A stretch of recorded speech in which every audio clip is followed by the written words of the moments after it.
বিদায় নিলেন ইরানের সর্বোচ্চ নেতা আয়াতুল্লাহ আলী খামিনি। 1989 সাল থেকে নেতৃত্ব দিয়েছেন। মৃত্যুর সময় নিজ অফিসেই ছিলেন। মেয়ে, নাতি, জামাতা নিহত হন। আশেপাশের মুসলিম দেশগুলোর সহযোগিতায় খামিনিকে হত্যা করা হয়। খামিনি হত্যায় ভয়াবহ প্রতিশোধের ঘোষণা আইআরজিসির। নজিরবিহীন শক্তি প্রদর্শনের ঘোষণা। ট্রাম্পের জানা উচিত এখন পর্যন্ত আমরা আমাদের সবচেয়ে পুরাতন মিসাইলগুলো ব্যবহার করেছি। শীঘ্রই আমরা এমন অস্ত্র উন্মোচন করব যা আপনি কখনোই আগে দেখেননি, বললেন ইব্রাহিম জাব্বারি, আইআরজিসি জেনারেল। সুরক্ষিত ভবনে নিহত হন খামিনি। হে বীর, আপনি মরেননি, আপনি শয়তানের আতঙ্ক হয়ে বেঁচে থাকবেন কোটি কোটি বছর, কোটি কোটি মানুষের হৃদয়ে। আরো কোটি কোটি খামিনি জন্ম নেবে দুনিয়া জুড়ে। আখিরাতে আল্লাহ তাআলা আপনাকে সর্বোচ্চ পুরস্কৃত করবে ইনশাআল্লাহ। প্রিয় ভিউয়ার্স, আপনাদের সকলের প্রতি আহ্বান রইল, আপনারা সবাই খাস দিলে খামিনির জন্য দোয়া করবেন। আল্লাহ যাতে তাকে জান্নাতের সর্বোচ্চ মাকাম জান্নাতুল ফেরদাউস নসিব করেন, আমিন। বুঝি না, ইরানের এত বন্ধু দেশ উত্তর কোরিয়া, রাশিয়া, চায়না, ওরা আর কবে ইরানকে সাহায্য করবে? সব মাটির সাথে মিশিয়ে ফেললে তারপরে? এগুলো তো করবে না। আসলে ওরা শুধুমাত্র মুখে বন্ধু, কাজে কোনো বন্ধুত্ব দেখাচ্ছে না। আরে ভাই, লাগ না তোরা সবাই একসাথে মিলা মাইরা দে, ইসরায়েল আর আমেরিকার মাটির সাথে মিশাইয়া দে একেবারে, ওরা যাতে মাথা চারা দিতে না পারে। কি বলেন ভিউয়ার্স, কথা ঠিক আছে? যদি চীন, রাশিয়া আর ইরান তো আছেই, আর উত্তর কোরিয়া, এই 4 জনে মিলা যদি আপনার একসাথে ধরে না, এই ইসরায়েল আমেরিকার টাইম আছে? আমার তো মনে হয় না। আর ওদিকটা যদি তুর্কি যদি একটু সহায়তা করে, তাহলে তো আমি দেখতেছি আমেরিকা ইসরায়েলের মাটির সাথে মিশাই ফেলতে পারবে। কিন্তু সেটা করবে না, এটা লিখে রাখেন। ওরা শুধু তামাশা দেখবে। ইরানে হামলা নিয়ে এবার মুখ খুলল উত্তর কোরিয়া।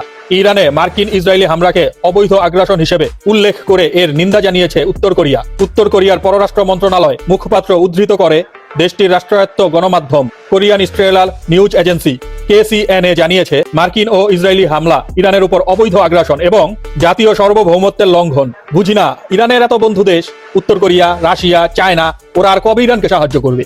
সব মাটির সাথে মিশিয়ে ফেললে তারপরে? এমন নেতা আর পাবো? পশ্চিমাদের চোখে চোখ রেখে কথা বলতেন খামেনি। কাউকে ভয় পেতেন না, যার জন্য বিশ্বের প্রতিটি দেশের মুসলমানরা কান্না করছে। খামেনির মৃত্যুতে শোক জানিয়েছে জামাতের আমির ডক্টর শফিকুর রহমান। মুসলমানদের সব আশা শেষ। এই 3 জন আজ 3 জায়গায়। মুসলিম বিশ্ব অনেক আশা করে আসছিল যে এই 3 জনের হাত ধরে আবারও বিশ্বে শান্তি ফিরে আসবে, কিন্তু সব শেষ। কেননা একজন ইমরান খান জেলে বন্দী, একজন এরদোয়ান অনেক আগেই বিক্রি হয়ে গেছে, আর বাকি ছিল একজন খামেনি, সেও গতকালকে শহীদ হয়ে গেছেন। তাই তো বলি, মুসলমানদের আশা সব শেষ। কি বলেন আপনারা, কথা ঠিক আছে? আবারও বাহরাইন, কুয়েত, আবুধাবিতে আঘাত করেছে ইরানি মিসাইল। ইসরায়েলের পাল্টা হামলার পর মধ্যপ্রাচ্যের উত্তেজনা আরো বেড়ে গিয়েছে। কাতার ভিত্তিক সংবাদ মাধ্যমের বরাত দিয়ে জানা গিয়েছে, বাহরাইন, কুয়েত ও আবুধাবিতে ভয়াবহ বিস্ফোরণের ঘটনা ঘটেছে। এর আগে ইরান, যুক্তরাষ্ট্র ও ইসরায়েলের যৌথ হামলার জবাবে ক্ষেপণাস্ত্র নিক্ষেপ শুরু করে। একাধিক মিসাইল ইসরায়েলের প্রতিরক্ষা ব্যবস্থা ভেদ করে উত্তরাঞ্চলে আঘাত করে বলে দাবি করে। সেখানে বিকট বিস্ফোরণের শব্দও শোনা যায়। পরিস্থিতি ঘিরে সম্পূর্ণ অঞ্চল চরম উদ্বেগ বিরাজ করছে। সৌদি আরবের মির্জাফরি সব শেষে বেরিয়ে এলো চাঞ্চল্যকর তথ্য। সৌদি আরবের বাদশাহ মোহাম্মদ বিন সালমান এবং ইসরায়েলের প্রেসিডেন্ট নেতানিয়াহুর অনুরোধে ইরানে হামলা চালানোর বিষয়ে রাজি হন ডোনাল্ড ট্রাম্প। প্রিয় ভিউয়ার্স, ইসরায়েলকে নিয়ে বলার কিছু নেই, কিন্তু সৌদি আরব কিভাবে এই গাদ্দারিটা করতে পারলো? কিভাবে তারা চাইলো তার মুসলমান ভাইয়ের মৃত্যু? হায় আফসোস, আল্লাহ, আমরা কোন দিকে যাচ্ছি? আমরা কি আসলেই মুসলমান?